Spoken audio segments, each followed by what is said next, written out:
अस्सलाम वालेकुम नाज़रीन, प्रोग्राम व्यू पॉइंट में खुशामदीद। मैं हूं आपके साथ समीना पाशा। मेरे साथ मौजूद हैं इमरान याकूब खान साहब और इसके साथ साथ हमें ज्वाइन कर रहे हैं सीनियर कानूनदान फैसल चौधरी साहब भी। और आज का दिन बड़ा अहम है इसलिए क्योंकि पाकिस्तान तहरीक इंसाफ के चेयरमैन इमरान खान साहब के लिए एक बड़ा फैसला आया है इलेक्शन कमीशन ऑफ पाकिस्तान की जानिब से, जो कि उन्होंने महफूज कर रखा था, उन्हें नाअहल करार दे दिया गया है। और जो फैसला है वो 63(1)P के तहत दिया गया है, जिसके मुताबिक सिर्फ इस असेंबली की मुद्दत के लिए उन्हें नाअहल करार दिया गया है, डी-सीट कर दिया गया है उन्हें। और उसके बाद जाहिर सी बात है कि जो फैसला है उसको चैलेंज करने का ऐलान कर दिया है पाकिस्तान तहरीक इंसाफ ने। इमरान खान साहब ने भी अभी एक वीडियो पैगाम में इसकी सारी हक़ाइक़ बताए हैं इस मामले से जुड़े, और उसके साथ साथ उन्होंने इस बात को भी चैलेंज करने का ऐलान कर दिया है कि जो फैसला है वो कोर्ट में वो लेके जा रहे हैं। कोर्ट से उन्हें क्या रिलीफ मिलेगा, इस फैसले को किस नज़र से आइन और कानून की देखा जा सकता है, बहुत सारे सवालात हैं जो हम दिन भर आज ट्रांसमिशन में उठाते भी रहे हैं, उसके ऊपर भी गुफ्तगू करेंगे। इसके क्या सियासी असरात होने जा रहे हैं और इससे क्या PDM को कोई फ़ायदा होगा, इमरान खान साहब को कोई सियासी नुकसान होगा या नहीं, इसके हवाले से भी आज के प्रोग्राम में ख़ास तौर पर गुफ्तगू करेंगे। लेकिन इसके साथ साथ एक और अहम खबर भी आज अब से थोड़ी देर पहले आई है और वो पाकिस्तान के लिए बड़ी अच्छी खबर है, वो भी आपके साथ शेयर करें कि FATF की ग्रे लिस्ट से पाकिस्तान को निकाल दिया गया फाइनली।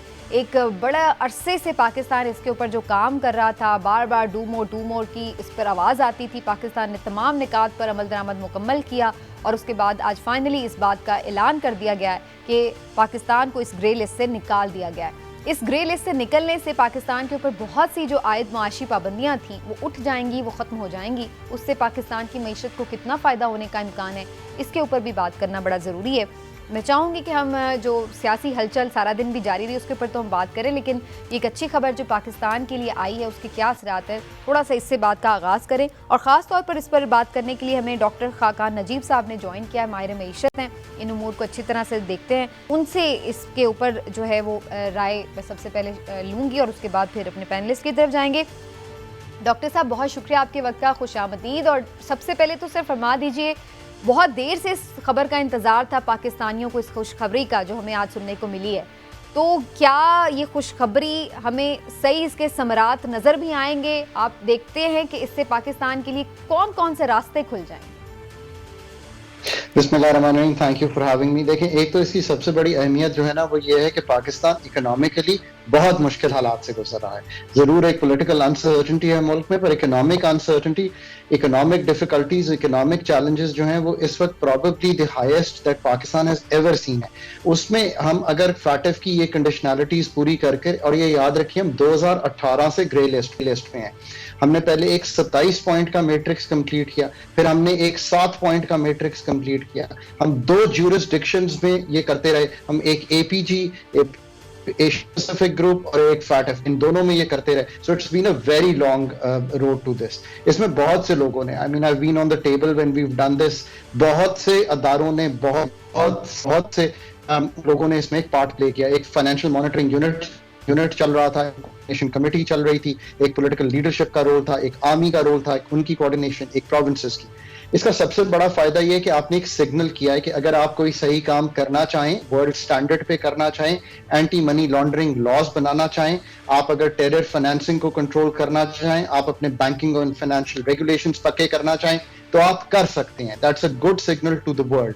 इससे इन्वेस्टमेंट आसान हो जाती है। जो बाहर के लोग जब पाकिस्तान इन्वेस्ट करते हैं, they have to go through these difficulties to open a line of credit, they have to, उनका ट्रस्ट बहुत बन जाता है और IMF में भी सहूलत मिले। हम अगला रिव्यू करेंगे, ये भी एक बहुत इंपॉर्टेंट चीज है। इसका डायरेक्ट असर इन्वेस्टमेंट पे है, ऑब्वियसली कल ही नहीं पड़ेगा, बट एक सिग्नलिंग है कि आप दुनिया के साथ कदम मिलाकर चलने को तैयार हैं, और जो दुनिया के मॉडर्न लॉज हैं, जो रेगुलेशंस हैं, जो ऐसी चीजें हैं जो आपको out of main economy informal में रखते हैं। और एक बड़ा फायदा आप ये देखिए कि आपकी अपनी रेमिटेंसेस जो हैं वो 30-31 अरब डॉलर को टेस्ट कर गई हैं, और इनफॉर्मल से अब रेमिटेंसेस आना कम हो गई हैं। So overall I mean good signalling. लेकिन डॉक्टर साहब, इससे पहले भी पाकिस्तान ग्रे लिस्ट से निकल चुका है और इससे पहले भी पाकिस्तान बार बार ग्रे लिस्ट में और बल्कि ब्लैक लिस्ट में भी आ चुका है, तो आपको लगता है कि ये जो एक स्टेटस होता है, ये एक टेम्पररी स्टेटस है, हम क्या दोबारा भी इसमें जा सकते हैं? और कौन से ऐसे फैक्टर्स होंगे जिसके बाद खुदा न खास्ता हम दोबारा भी इस ग्रे लिस्ट में जा सकते हैं? So that's a very good question. देखिए, हम कई दफा कई चीजें कर लेते हैं when we are restrained by the world, और जब हम उसको छोड़ देते हैं उस तरह एग्जीक्यूट करना। तो सबसे बड़ा फैक्टर तो यह है कि हमने जो लॉज इंप्लीमेंट किए हैं, बहुत लेजिस्लेटिव काम हुआ है इसको करने में। हमने बेशुमार लॉज, बेनामी लॉ से लेकर हमने मतलब इतने laws legislative work pass on किया, और ये सारी पॉलिटिकल लीडरशिप को मैं क्रेडिट देता हूँ। उसको अब फॉलो थ्रू भी करें। डॉक्टर साहब, ये फरमाइएगा कि क्रेडिट तो इसका बहुत सारे लोग ले रहे हैं, सियासी जमातें भी ले रही हैं, और सच्ची बात है ये सब की एक मुश्तरका कोशिशें भी हैं, इदारों की भी कोशिशें हैं, पिछली गवर्नमेंट की भी हैं, मौजूदा गवर्नमेंट की भी हैं। आप क्या समझते हैं एक एक्सपर्ट के तौर पे कि ज़्यादा क्रेडिट किसको जाता है? देखिए, सबसे ज्यादा क्रेडिट जो है ना वो पूरे इन सब लोगों को जाता है, बिकॉज मैं इस टेबल पे बैठता रहा हूँ। एक फाइनेंशियल मॉनिटरिंग यूनिट था, एक उनके डीजी थे, वो इसको कोऑर्डिनेट करते थे, स्टेट बैंक, एसईसीपी, फिर आर्मी की बहुत कोऑर्डिनेशन होती थी, because anti money laundering loss, terror financing, उनका एक बहुत बड़ा हाथ इसमें रहा है। पॉलिटिकल लीडरशिप ने बहुत लेजिस्लेशन किया, कोऑर्डिनेट भी किया, इसमें कोई शक की गुंजाइश नहीं है। सही आपने कहा, पीटीआई के टाइम से शुरू हुआ, फिर अभी जब पीडीएम ने एक विजिट हुआ उसको फॉलो अप किया। So it is a consistent effort, और मैंने बारहा कहा है कि जब भी हमारी एस्टैब्लिशमेंट, हमारी पॉलिटिकल लीडरशिप और हमारी एग्जीक्यूटिव, इन सब ने इकट्ठे मिलकर कोई भी काम करना चाहा है, that is the right signal to send to the world that we can do it. So हमने वो काम किया है। सो ये लेकिन डॉक्टर साहब, ये तो बात सही हो गई कि सबका ये एक कंबाइन आप कहते हैं एफर्ट है, और उसका कंबाइन क्रेडिट शेयर होना चाहिए। लेकिन मैं ये भी आपसे जानना चाहूँगी कि क्या सिर्फ फैटफ की ग्रे लिस्ट से निकल जाने से हमारे माशी हालात बेहतर हो जाएंगे? पाबंदियाँ तो उठ गई हैं, लेकिन क्या हम इतनी चीज़ें एक्सपोर्ट करने के इस वक्त पोजीशन में हैं? क्या हमारी प्रोडक्शन, क्या हमारी ओवरऑल जो इकोनॉमिक एक्टिविटी है मुल्क की, वो इस लेवल पर है कि हम इससे सहूलत का फ़ायदा भी उठा सकेंगे? कोई फ़ौरन हमें अपनी मईशत में बेहतरी नज़र आ सकती है इसके असरात के तौर पर? सो ये आपने बहुत अच्छा सवाल किया। देखिए, फौरी तौर पे तो इसका सबसे बड़ा असर ये होगा कि आईएमएफ का जो प्रोग्राम है ना, जो कि इस वक्त कलीदी हैसियत रखता है पाकिस्तान को बचाने के लिए, और श्रीलंका ना बने पाकिस्तान। ये याद रखिए, मैं सबको कहता हूं कि अगर पाकिस्तान ने श्रीलंका नहीं बनना तो you have to stay with the IMF programme. मैं जितने भी मुल्क हैं इस वक्त, मैं बहुत से मुल्कों से बात करता हूं, मैं उनको ये कहता हूं इमर्जिंग मार्केट्स जो कि डेट रिडन है, यानी कि बहुत हाई डेट पे हैं और डेट पेमेंट्स पे हैं, वो आईएमएफ के साथ रहें। बांग्लादेश को भी यही कहा जा रहा है और वो आईएमएफ के पास जा रहा है। तो आईएमएफ के उसमें लिखा हुआ है कि आपने फैटफ कंप्लायंट होना है। सो एक चेकलिस्ट आपने वहां पे पूरी कर दी कि आप फैटफ कंप्लायंट हो। सबसे बड़ा ये फायदा है। दूसरा बड़ा फायदा इन्वेस्टमेंट और एक्सपोर्ट्स में है, वो आपके बहुत से और मसाइल भी उसमें चल रहे हैं। आपने इन्वेस्टमेंट स्ट्रैटेजी ठीक करनी है, आपने बाकी लॉस ठीक करने हैं, आपने बीओआई को स्ट्रेंथन करना है। सो आपकी ये बात ठीक है, कोई इमीडिएट फायदा आपको इस तरह नहीं दिखेगा, बट जो हमारे फॉर एग्जांपल बैंक्स एलसीज खोलते हैं, उनको जब रिकन्फर्म बाहर के बैंक करने लगते हैं तो उनको एक प्रॉब्लम आती है, उसको आसानी आ जाएगी। सो बिजनेसमैन मे भी ये फील करेंगे, थोड़ा सा उनको रेट बेहतर मिलना शुरू हो जाएगा। इसके छोटे छोटे फायदे जो है वो तो दिखाई देना शुरू कर देंगे लोगों को। बड़ा फायदा आईएमएफ है, लॉन्गर टर्म फायदा इन्वेस्टमेंट है। ये एक इसकी होलिस्टिक पिक्चर है। ठीक है डॉक्टर खाकान नजीब साहब, बहुत बहुत शुक्रिया आपका, thank you so much for your time. और बड़ी ज़बरदस्त आपने इसके ऊपर कि मैं इस पर छोटा सा कमेंट ज़रूर इमरान साहब का भी और फैसल चौधरी का भी लूँगी। पहले इमरान साहब की तरफ जाते हुए, इमरान साहब जो आपने भी क्वेश्चन किया, वैसे तो सबको मुबारक भी हो इस चीज़ के लिए कि बड़ा ज़बरदस्त है ये, पाकिस्तान के लिए जो भी अच्छी खबर हो किसी के भी दौर में आए और किसी का भी क्रेडिट हो। लेकिन आप ज़ाती तौर पर क्या समझते हैं, वाकई ये सबको इक्वली क्रेडिट आप डिस्ट्रीब्यूट करेंगे? क्योंकि आज हम देख रहे हैं ये बहुत तनकीद हो रही है कि जब फैटफ की कानून साजी हो रही थी तो पीडीएम की जमातें तो बॉयकॉट कर रही थी, वो तो कह रही थी कि वो हम इसमें नहीं आएंगे आज इजलास। नहीं समीना, ये सारी सियासी बातें होती हैं। मैं समझता हूँ कि सबका इसमें बड़ा किरदार है। और आज एक मुझे खुशी भी हुई है कि खुले बंदों जो आर्मी की कोशिशें थी उनको भी सराहा गया। इवन प्राइम मिनिस्टर ने भी तारीफ़ की है कि जनरल बाजवा साहब ने जिस तरह से इस पर किया। और मैं आपसे अर्ज़ करूँ, फैटफ सिर्फ ये नहीं है कि जिस तरह डॉक्टर खाकान साहब बता रहे थे कि सिर्फ चेक लिस्ट है, उस पर आपने कर दिया तो कर दिया। इसमें इंटरनेशनल इस्टेब्लिशमेंट का बहुत बड़ा रोल होता है। तो मौजूदा हुकूमत जो है उसको आप इसलिए इग्नोर नहीं कर सकती कि पीडीएम की हुकूमत ने आते ही बैनुल अक़वामी इस्टेब्लिशमेंट के साथ जिस तरह से अपने ताल्लुकात बेहतर किए, ख़ुसूसन अमरीका। तो अमरीका बहादुर की शीर के बाद के बगैर फैटफ वगैरह और इस तरह के इदारे IMF वो कोई भी हो, वो पूरा अपना वो काम नहीं करते। पाकिस्तान ने अगरचे सारी चेकलिस्ट पे वो कर लिया हुआ था, लेकिन वो आशीर्वाद भी ज़रूरी थी। इसलिए मैं समझता हूँ कि वो पीटीआई की हुकूमत हो साबका या मौजूदा पीडीएम की हुकूमत हो और फिर हमारे इदारे, सबको ये क्रेडिट जाता है और इस पर पूरी कौम वाकई ही मुबारकबाद की मुस्तहिक है। और जो आप उनसे पूछ रही थी कि इससे फ़ायदा क्या होगा, देखिए आलमी सतह पर जब आपकी साख बेहतर होती है तो आपको जितने फ़ायदे होंगे वो तो होंगे, लेकिन साथ साथ ये है कि बिजनेसमैन जो हैं उनको जब एलसी ना खुले तो उनका तो सारा मामला ख़राब हो जाता है। जब आपकी दूसरे बैंकों में एलसीज खुल जाएंगी, मामला होगा, तो आपको बिजनेस भी मिलेगा और पैसे भी मिलेंगे। फैसल चौधरी साहब, बहुत सारी इस पे डिस्कशन तो आप देख चुके हैं, लेकिन एक बड़ी इंपॉर्टेंट चीज़ ये है कि अकाउंटेबिलिटी का जो आपका सिस्टम है, मनी लॉन्ड्रिंग के जो मामलात हैं, और जो हमने यहाँ पर अभी रिसेंटली देखा है जिस तरह से बहुत सारे मनी लॉन्ड्रिंग के और माली एहतसाब के हवाले से जो कवानीन पास हुए हैं और जो उसके ऊपर रिलीफ भी मिले हैं, तो आप समझते हैं कि ये तलवार तो फिर लटकती रहेगी कि दोबारा भी हम खुदा न खास्ता ना चले जाएं ग्रे लिस्ट में, इनके ऊपर ऑब्जेक्शंस भी आ सकते हैं। हाँ, ये बात आपकी मैं बिल्कुल आपसे मुत्तफिक हूँ। बिल्कुल सही कहा है कि उस वक़्त की जो ख़ासकर पाकिस्तान तहरीक इंसाफ की गवर्नमेंट थी, उसमें एक कोहेजन था पाकिस्तान की इस्टेब्लिशमेंट, आर्म्ड फोर्सेस और गवर्नमेंट के साथ, और उस वक़्त बहुत इस पे एक्टिव काम हुआ। आपको याद हो कि ये जब ये मामलात हो रहे थे, उसमें आज जो क्रेडिट लेती हैं पॉलिटिकल जमातें, उस वक़्त शायद वो इतनी एक्टिव नहीं थी, लेकिन ज़ाहिर है जब बंदा गवर्नमेंट में आता है तो बहुत सारी चीज़ें आती हैं, नज़र आती हैं, फिर ज़िम्मेदारी के साथ जो है। लेकिन ये एक खुशाइंद स्टेप है और बड़ा अच्छी एक पाकिस्तान के लिए ओवरऑल जो है ये एक पॉजिटिव सिग्नलिंग ज़रूर है, लेकिन इस सिग्नलिंग के साथ ज़िम्मेदारी भी आ गई है। वो ज़िम्मेदारी जो FATF का जो पे हमारे ख़िलाफ़, जो पाकिस्तान के ख़िलाफ़ इंटरनेशनल ख़ासकर इंडियन लॉबीज़ हैं और यूज़ लॉबीज़ हैं, ये दूसरी लॉबीज़ जो हैं, वो मुसलसल जो है पाकिस्तान को टारगेट किए रखती हैं। पाकिस्तान को अपनी साख को बेहतर बनाने के लिए एक मज़ीद काम करने की ज़रूरत होगी, मज़ीद कोहेजन चाहिए होगी, रिस्पॉन्सिबिलिटी चाहिए होगी। और ये नहीं हम कर सकते कि अगर अब FATF से निकल गए हैं तो हम फिर लीनियंट हो जाएं या हम जो है वो लेड बैक एटीट्यूड कर लें। इसके लिए हमें बड़ा ही फर्म फुटिंग पर रहना पड़ेगा।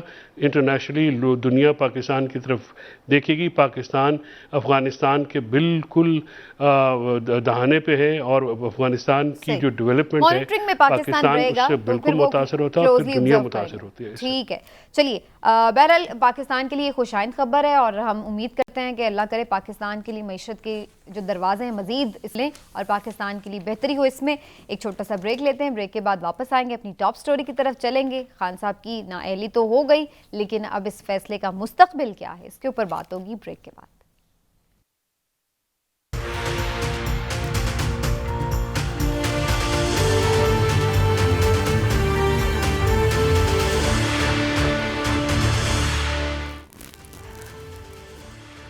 वेलकम बैक नाज़रीन। बड़ी खबर ने आज सारा दिन मीडिया को कैप्चर किए रखा। इमरान खान साहब को नाअहल करार दे दिया गया है और तोशाखाना रेफरेंस का जो ये फैसला आया है उसके ऊपर बहुत सारे जो आईनी और कानूनी माहिरीन हैं वो अपनी अपनी राय दे रहे थे, लेकिन ज़्यादातर ऐसा लगता है कि लोगों का ख्याल है कि शायद इस्लामाबाद हाई कोर्ट से या और आगे चल के किसी भी कोर्ट से इमरान खान साहब को रिलीफ इस फैसले में मिल सकता है। फैसल चौधरी साहब की तरफ पहले जाते हैं और इस फैसले पर उनका रद्द-ए-अमल जानेंगे। फैसल चौधरी साहब, अभी समझते हैं कि ये कमज़ोर फैसला है और इसको इससे कोई ख़ास नुकसान नहीं हुआ इमरान खान साहब का, क्योंकि इसी मुद्दत के लिए, इसी असेंबली की मुद्दत के लिए अगर उन्हें नाअहल करार दिया गया है तो वो तो इस असेंबली को ऑलरेडी रिजेक्ट कर चुके हैं, उस पर से रिज़ाइन कर चुके हैं। दो बातें इसमें। सबसे पहली बात तो ये है कि फ़ैसला अभी तक आया नहीं है। फ़ैसला ना इलेक्शन कमीशन की वेबसाइट पे है, ना मैंने जो है हम रिसीव हुआ है। पार्टी जो मुतासरा फ्रीकैन है उनको भी अभी तक फ़ैसला जो है, और रिपोर्ट ये किया गया है कि शायद एक मेंबर साहब के दस्तखत उस पर नहीं है बवजह उनकी अदालत। तो अगर उनके दस्तखत नहीं थे तो फ़ैसला तो नहीं आ सकता था। खैर, ये तो एक तकनीकी बात है। जो फ़ैसला मीडिया के तवसत से आया है, जो 2 सफ़ात हैं, अगर उनको पढ़ा जाए तो उसमें जो स्कीम ऑफ लॉ है, जो पाकिस्तान में मुरवजा इस वक्त आइन और कानून के तहत, अगर तो ये फ़ैसला वही है जो इलेक्शन कमीशन ने लिखा है, तो इसमें मैं ये उसकी तायीद करता हूँ कि इसमें फ़ैसला करते वक्त जो कानून को मद्देनज़र नहीं रखा गया, और ऐसा लगता है कि ये एक सेल्फ सेटिस्फैक्ट्री या एक इगोइस्टिक जो है वो फैसला है, और इसको कानूनी बिल्कुल नहीं कहा जा सकता। मिसाल जो अहलियत और नाअहलियत ये दो मुख्तलिफ स्टेजेस हैं, उनके मुतालिक जब तक अदालत की तरफ से डिक्लेरेशन नहीं आए, आइन के तहत आप किसी को नाअहल करार नहीं दे सकते। लेकिन इसके साथ 1P की जो डिस्क्वालिफिकेशन ये की है इलेक्शन कमीशन ने, उसमें अगर आप उसके लफ्ज़ों पर भी गौर करें तो मैं आपको ये बात बताना ज़रूरी समझता हूँ कि वो फॉर द टाइम बिंग है, यानी वो तो डी सीट हो गए जिस सीट से उन्होंने 1995 से पहले इस्तीफ़ा दिया और वो कह रहे हैं कि मंजूर करें, उससे डी सीट होने के बाद उनकी जो अहलियत है वो वापस होगी। वो कल सुबह इलेक्शन हो तो कल सुबह इलेक्शन लड़ सकते हैं। वो जो 7 सीटों पे से 6 सीटों से इलेक्शन जीते हुए हैं, उनका ओथ लेना चाहें तो वो कल भी ले सकते हैं। तो उन पे कानूनी तौर पे कोई बार नहीं है, ना ही कानूनी तौर पे कोई कानून है। तो ये जिसको नाअहलियत कहा गया, वो अहलियत जो है नाअहलियत वो उसी वक्त होके ख़त्म भी हो गई। ये 12F की 62 की नाअहलियत नहीं है जो कि लाइफ टाइम है, जिसका जो कि जैसे फैसल वाडा साहब का केस है, उससे पहले मियां मोहम्मद नवाज शरीफ का केस था, और उनका जो अहलियत है वो 62 के तहत अदालतों ने की है। फैसल वाडा साहब का केस अभी तक पेंडिंग है, उसमें भी मेन क्वेश्चन जिसमें हम ये कह सकते हैं कि जो वो रेजिग्नेशन खान साहब का एक्सेप्ट नहीं हो रहा था, वो इस तरह से अब एक तरह से एक्सेप्ट हो गया है, वो जो उन्होंने रिजाइन किया हुआ था मियां वाली की सीट से, वो एक्सेप्ट हो गया, और उनको ज़्यादा तगोदो नहीं करनी पड़ी। मेरे ख्याल ज़्यादा सोच नहीं की इलेक्शन कमीशन ने, और जो वो फैसला दिया है वो बहुत उसमें झोल है, और वो कतई तौर पे किसी मजबूत कानूनी बुनियाद पे नहीं खड़ा हुआ है। अच्छा, लेकिन चौधरी साहब इस पे बहुत सारे लोगों का ये भी कहना है कि नाअहली के बाद वो पार्टी चेयरमैन भी नहीं रहे हैं, तो क्या ये बात भी इसी तरह उसी हद तक लागू होते हैं, या वो अब किसी और ये है ही नहीं है, इसका क्या स्टेटस है? नहीं, उस फैसले उस वो मुकदमा में मेरा भी रिपोर्टेड वो मुकदमा है, मैं भी उसमें शामिल था। वो जुल्फ़िकार भुट्टो केस है, शायद PLD 2019 सुप्रीम कोर्ट 1 है या 18 सुप्रीम कोर्ट है। उसमें ये 62 की जो नाअहलियत है, जो कि डिक्लेरेशन आती है कोर्ट की। अब देखिए ना, इसमें सबसे बड़ा जो झोल है, आप उनको कह रहे हैं कि हम सेशन जज साहब को उनका करप्ट प्रैक्टिसेस के लिए ट्रायल के लिए भेजेंगे सेक्शन 137(4) ऑफ इलेक्शन एक्ट के तहत। अब उसमें दो बहुत बुनियादी शराइत हैं। एक शर्त यह है कि वो 4 महीने के अंदर जो है वो फैसला होना है। 4 महीने के अंदर अगर आपने प्रोसीड नहीं किया, कर सकता है इलेक्शन कमीशन, तो उसके बाद फिर उसकी वो आउट ऑफ लिमिटेशन हो जाता है। तो वो भी सवाल है। फिर ये है कि क्योंकि इलेक्शन कमीशन खुद अदालत नहीं है और ट्राइब्यूनल भी नहीं है, और 63(1) के तहत कोई ऐसी अट्रैक्शन नहीं है इमरान खान के रेफरेंस के ऊपर जो कि आप उसको कर सकें। जिस क्लॉज के तहत आपने वो इख्तियार इस्तेमाल किया है, आइन की उस क्लॉज के तहत आपको वो इख्तियारात हासिल नहीं है, आप डिस्क्वालीफाई नहीं कर सकते, क्योंकि इलेक्शन कमीशन जो है वो अदालत नहीं है। इसी एक बुनियाद के ऊपर अभी नेक्स्ट वीक में एक केस जो है वो लाहौर हाई कोर्ट का लार्जर बेंच लेगा। वो केस जो है इमरान खान साहब की तरफ से फाइल किया गया है, और उसमें यही जो है वो नुक्ता है कि क्या ये हनीफ अब्बासी केस में वैसे और सुप्रीम कोर्ट के काफ़ी सारे फैसलों में, अभी रिसेंट में सलमान नईम साहब जो कि MPA मुंतखब हुए थे मुल्तान से, तो और बाद में PTI उन्होंने ज्वाइन की। अच्छा, इससे पेशे कि मैं इमरान साहब का भी इस पे तज्जिया लूं, एक चीज मैं और क्लैरिटी चाहती हूँ फैसल साहब। एक तो ये भी फरमाइएगा कि जो क्रिमिनल प्रोसीडिंग्स की बात की जा रही है, वो कौन सी दफात लगाई जाएंगी, कौन सा जुर्म किया है खान साहब ने जिसके ऊपर उन्हें गिरफ्तार किया जाएगा, उसके ऊपर उन्हें सजा हो? नहीं, ये गिरफ्तारी और सजा का मामला नहीं है। वो 137 के 4 के तहत वो क्रिमिनल प्रोसीडिंग जो है वो क्रिमिनल कंप्लेंट सेशन जज को जाएगी। जैसे अगर आपको याद हो तो अली हैदर गिलानी का केस था जिसमें ये क्रिमिनल कंप्लेंट गई, वो अभी तक फाइल नहीं हुई, तकरीबन गालिबन 10 महीने हो चुके हैं ये उस फैसले को। वो सेशन कोर्ट में जब ये जाएगा तो फिर उसके ऊपर एक अदालती तहकीकात होंगी।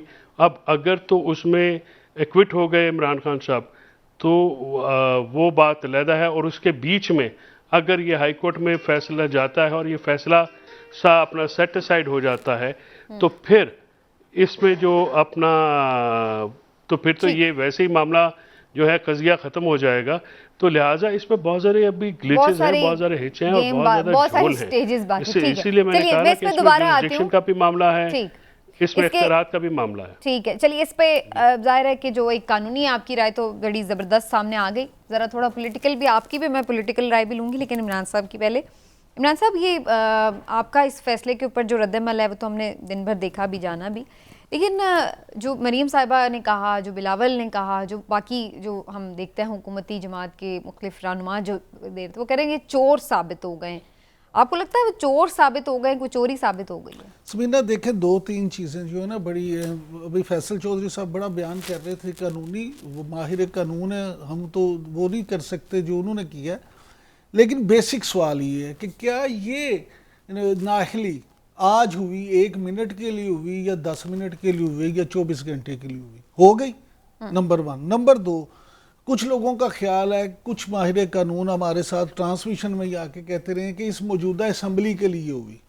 अब चलें वो भी तफसीली फैसला आएगा तो पता चल जाएगा। नहीं, ये तो उसमें लिखा हुआ है कि 63(1)(p) के तहत हुई, वो मेरे सामने भी क्लॉज है। सुन लेना, अब अगली बात सुन लें।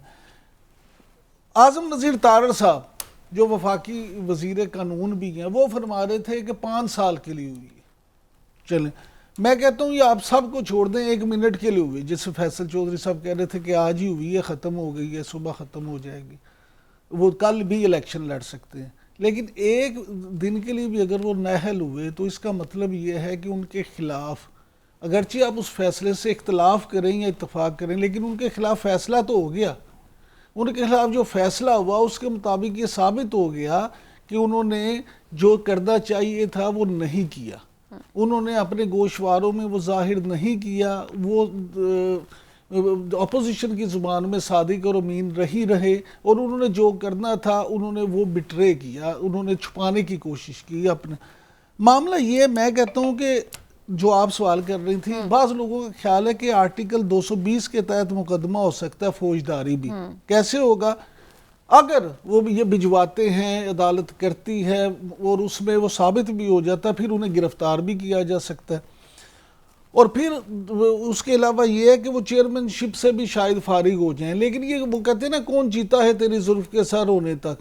अगर तो कल ही ये अपील करते हैं, जो हमारी इंफॉर्मेशन के मुताबिक तो बैरिस्टर अली जफर साहब ने पहले ही तैयार की हुई है, उन्होंने सिर्फ ये लिखना था कि ये इन्होंने क्या कहा, यानी कितनी देर के लिए नाअहल करते हैं, वो करके अगर उसको जैसे ही इन्हें कॉपी मिलेगी, ये कॉपी लेके उसको करके फाइल कर देंगे। अब जब फाइल करेंगे तो आप ये देखें कि फिर अदालत ने अगर तो उसको लंबा केस चला तो फिर मैं समझता हूँ कि उसके बाद पार्टी पे इमरान खान साहब की गिरफ्त भी लाजमन कमज़ोर होगी। लेकिन अगर वो उड़ा दिया उन्होंने कोर्ट में, जैसे कि इलेक्शन कमीशन के बहुत सारे फैसले पीटीआई के ऐसे आए हैं जो हाई कोर्ट ने उड़ा के रख दिए हैं, तो फिर नवाज शरीफ साहब की गिरफ्त कमजोर हो गई पीएमएलएन के ऊपर? नहीं, वो भी नाअहल हैं, पार्टी सदर भी नहीं है। मैंने आपसे आज भी उसमें कहा था कि यहाँ होता क्या है, यहाँ बुनियादी मसला ये नहीं है। बुनियादी मसला मेरे नज़दीक ये है कि जमहूरियत की इलमबरदार ये सियासी जमातें खुद जमहूरियत से कोसों दूर है। नहीं, वो बात आपकी सही है। मेरा बुनियादी सवाल ये है कि अगर वो नाअहली होती है, पार्टी चेयरमैन, वैसे तो ये बहुत दूर की बात है, जैसे भी फैसल साहब ने कहा, इस जिस क्लॉज के तहत उन्हें नाअहल किया गया उसमें तो ये इम्प्लीमेंट है भी नहीं कि वो चेयरमैन नहीं रहते। लेकिन बिलफर्ज अगर किसी तरह इसको भी खींच लाएं तो तब भी हमारे यहाँ तो जो आपने बात की ना कि जमहूरियत तो है नहीं है, तो पार्टी जो है वो शख्सी सियासत के गिर्द घूम रही होती है। और वही हमने देखा, नवाज शरीफ साहब नाअहल भी हो गए तो क्या पीएमएलएन पे उनकी गिरफ्त कमजोर होगी? आज भी सारे फैसले वो लंदन में बैठ के वहां से कर रहे हैं। लेकिन उसके बावजूद देखिए उनकी वो गिरफ्त नहीं है। मुस्लिम लीग नून कई तरह के मसाइल का शिकार है। वो यहाँ तो छोटे फैसले भी तो वो वहीं से ही कर रहे हैं, ऐसा तो नहीं कि वो उन्हें बाईपास कर रहे हैं। आपका ख्याल है, असल इशू ये है कि यहाँ तो वो वोट बैंक अपना लूज कर रहे हैं।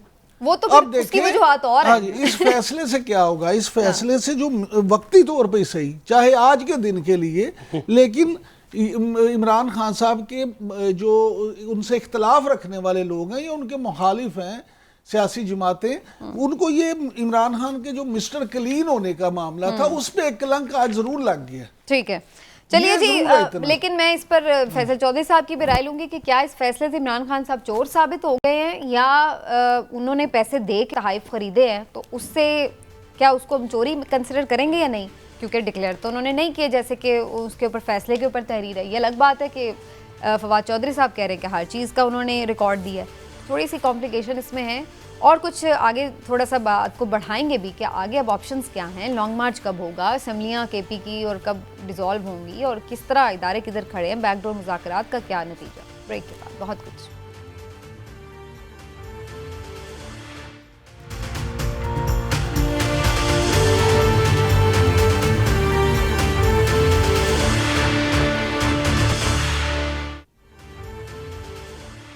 वेलकम बैक नाजरीन। आज एक्सपेक्ट किया जा रहा था शायद खान साहब कोई बड़ा ऐलान कर दें, लेकिन इमरान साहब, आज भी इमरान खान साहब का जो रिकॉर्डेड पैगाम इस फैसले के बाद सुनाया गया तो उसमें उन्होंने कोई ख़ास ऐलान नहीं किया। लोगों की एक्सपेक्टेशन थी कि शायद लॉन्ग मार्च का, जिसका एक बहुत दिनों से चल रहा है मामला, हो सकता है उसका ही ऐलान हो जाए।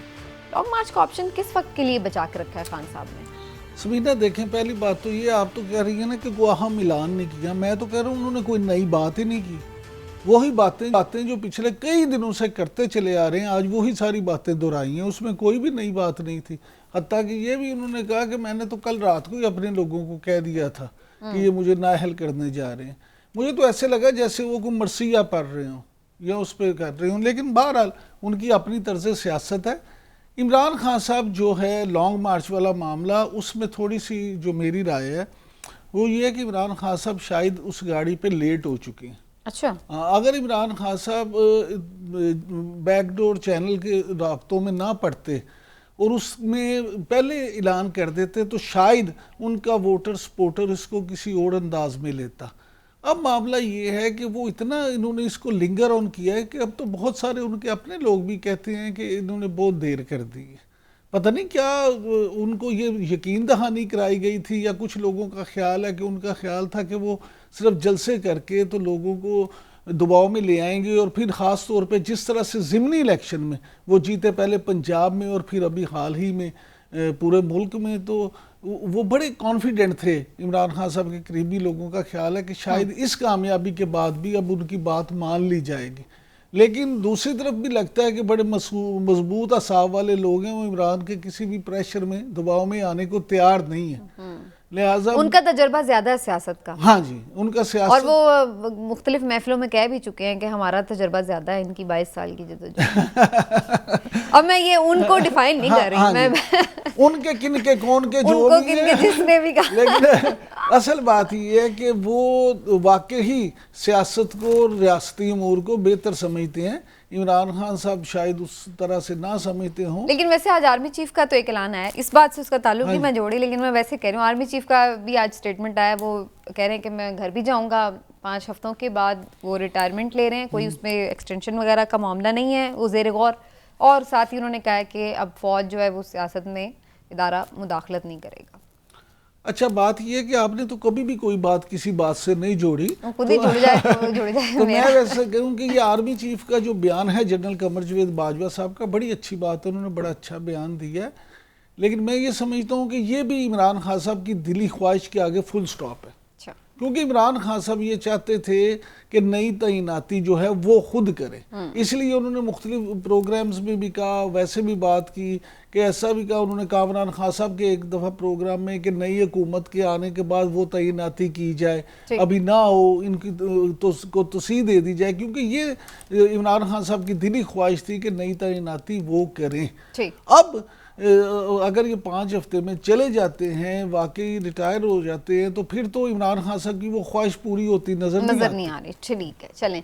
अच्छा जी, फैसल चौधरी साहब, लॉन्ग मार्च जब 25वें वाला ऐलान हुआ था तो सबने कहा कि इमरान खान साहब ने जल्दी ऐलान कर दिया, वरना तो असेंबलियां तहलील होने ही वाली थी। और अब जब दूसरे लॉन्ग मार्च की बारी आई है तो सब कह रहे हैं इमरान खान साहब देर कर रहे हैं। तो इमरान खान साहब की टाइमिंग थोड़ी ख़राब हो गई है क्या, कि सियासत में तो सबसे इम्पोर्टेंट ही टाइमिंग है। आपकी जाती राय में लॉन्ग मार्च का वक्त निकल चुका? नहीं, ये बात सही नहीं है। देखिए, इमरान खान नेशनल असम्बली का ज़िमनी इलेक्शन जीत के पाकिस्तान के वाहिद पॉपुलर सियासी लीडर के तौर पे सामने आए हैं, और उनकी इस जीत ने जो है उनके मुखालफीन को फ्रस्ट्रेट किया और आज का फैसला आया। जो ये आज का फैसला है, ये मज़र है कि हुकूमत की सांसें उखड़ रही हैं और वो इमरान खान की बढ़ती हुई मकबूलियत से इंतहाई खाइफ हैं, बल्कि घबरा गए हैं, और अब उनके पास कोई उनको रास्ता सुझाई नहीं दे रहा। जहाँ तक ये बात है कि लॉन्ग मार्च को देर हो गई, मैं समझता हूँ कि लॉन्ग मार्च को डिले करना ये इमरान खान के फ़ायदे में गया है। सिर्फ इमरान खान ने जलसे नहीं किए, उन्होंने इलेक्शन भी जीते हैं, चाहे वो पंजाब के ज़िमनी इलेक्शन हो जिसमें तमाम तर हुकूमती मशीनरी और हुकूमती माइट के बावजूद वो सीटें जीते और पंजाब में अपनी हुकूमत उन्होंने बनाई। अपना मकसद तो हासिल नहीं कर सके ना। उन्होंने सारे केसेस भी माफ करा लिए, इलेक्शन भी वो अपने वक्त पे कराएंगे, आर्मी चीफ की भी तैनाती खुद करेंगे, तो इमरान खान साहब तो देखते ही रह गए और वो सारे अपने मकसद पूरे कर गए। नहीं, बात यह है कि आप देखें, आप ये जो उन्होंने अपने केस माफ कराए हैं, ये तो ऐसी एक एक्सरसाइज है। एनआरओ भी हुआ था, आपको याद है, फिर हुकूमत ने वो जो सुप्रीम कोर्ट ने सारे केस खोल दिए।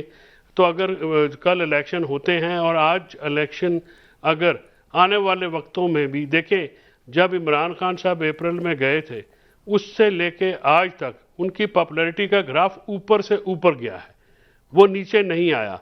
और मियां नवाज शरीफ और जो पहले बात हो रही थी, उनकी जो वोट बैंक मुतासर होने का सबसे बड़ी रीज़न उनकी अपनी वो बुज़दिली है, यानी वो लंदन से वापस नहीं आए, उन्होंने मुसाइब का मुकाबला नहीं किया और वो डील करके यहाँ से चले गए और अब तक वापस नहीं आए। शाबाश शरीफ बुरी तरह सवाल ये पैदा होता है कि लोग भी तो ये देख रहे हैं ना कि भाई ये तो अपना काम कर रहे हैं, उनकी मकबूलियत का ग्राफ नीचे भी तो जा सकता है कि भाई ये तो किसी काम यानी अपना कोई काम मकसद हासिल करने में नाकाम है, तो फिर ऑटोमेटिकली लोगों की जो उनसे एक उम्मीद बंधी है वो तो डिसअपॉइंट हो रहे हैं। देखिए, उनका जब तक शहबाज शरीफ वज़ीर-ए-आज़म है और पीडीएम हुकूमत में है, इमरान खान का ग्राफ नीचे नहीं आ सकता। इमरान खान का ग्राफ और बढ़ता जाएगा। और इसके फैसले के बाद देखिए, आज कोई कॉल नहीं थी पूरे तूल अर्ज़ में, पाकिस्तान के हर कस्बे में, हर शहर में एहतजाज हुए। ये पहले नहीं देखा। ये जब उनको बाहर निकाला गया, हमारे मुल्क की और हमारे सूबे की खासकर जो है वो रवायत कुछ और थी, लेकिन जब इमरान खान साहब के साथ ये किया गया तो लोग एहतजाजन बाहर आए हैं। आज भी लोग एहतजाजन बाहर आए हैं।